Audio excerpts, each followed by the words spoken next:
So, hello everyone, and welcome to the case 11 of this case discussion series. And here we have a 50-year-old male who's a diabetic and on long-term steroids, and he came with symptoms of pain in bilateral hip joints. And this is the MRI that was done for this patient.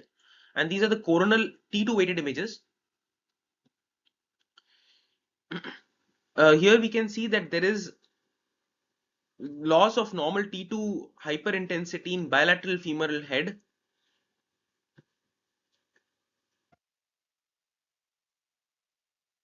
With some double line sign, which is seen in bilateral hip joints. This is the double line sign that is seen, inner hyperintensity, outer hypointensity, and few subchondral cysts are seen. And there is a flattening of the femoral head, and a large area of the femoral head is involved. These are the stir images, coronal section, where we can see there are a lot of cysts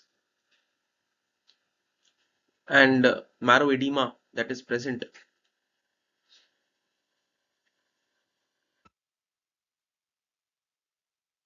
These are the T1 weighted images, where we can see that there is dark signal.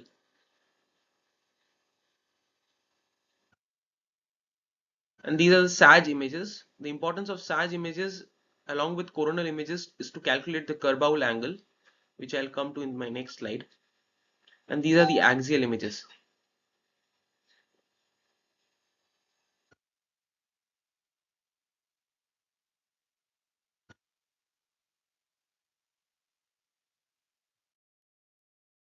This is the report that I had given, that there was loss of the high T2 signal intensity with areas of altered signal intensity showing fibrosis signal, that is T1 as well as T2 hypointense, and double line sign, that is inner hyperintense line, which represents granulation tissue. Here we can see that there is inner hyperintense line and then there is outer hypointense line, that is the demarcation between the viable and the non-viable bone, with flattening of the upper articular surface.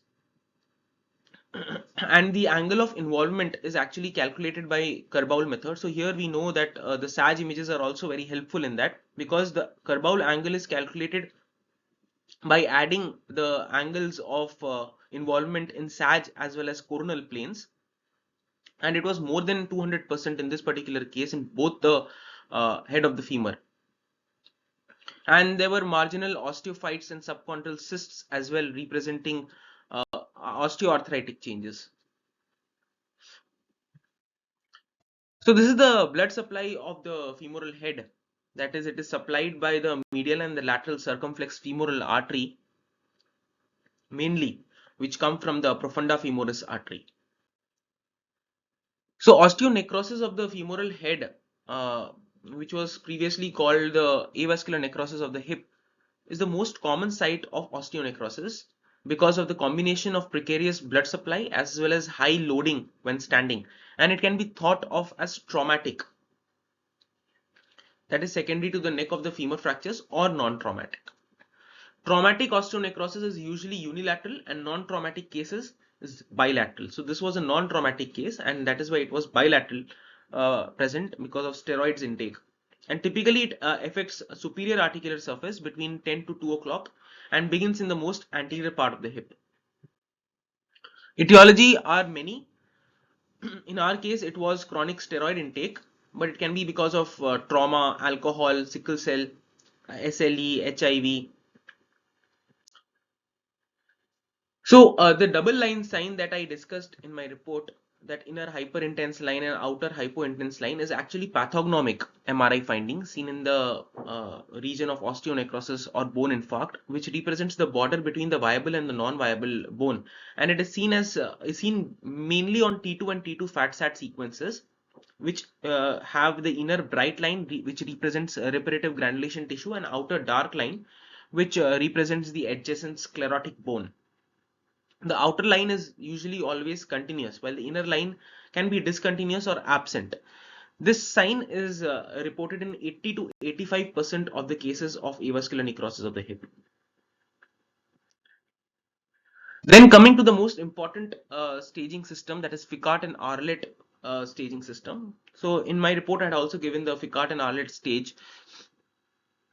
So the Ficart and Arlett stage uses a combination of the plain radiographs, MRI, and clinical features, and to stage the osteonecrosis of the femoral head.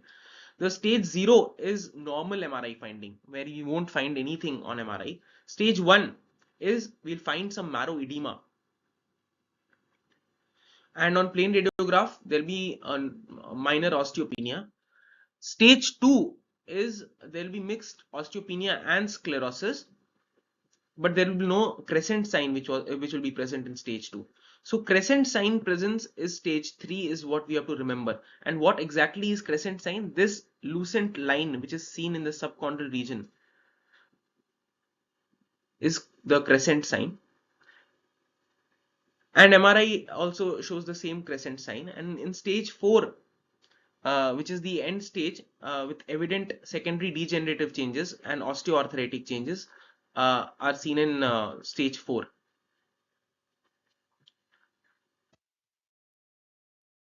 So the differentials for avascular necrosis of the hip include subchondral insufficiency fracture, pit, idiopathic transient osteoporosis of the hip, chondroblastoma fractures, infection, and metastasis.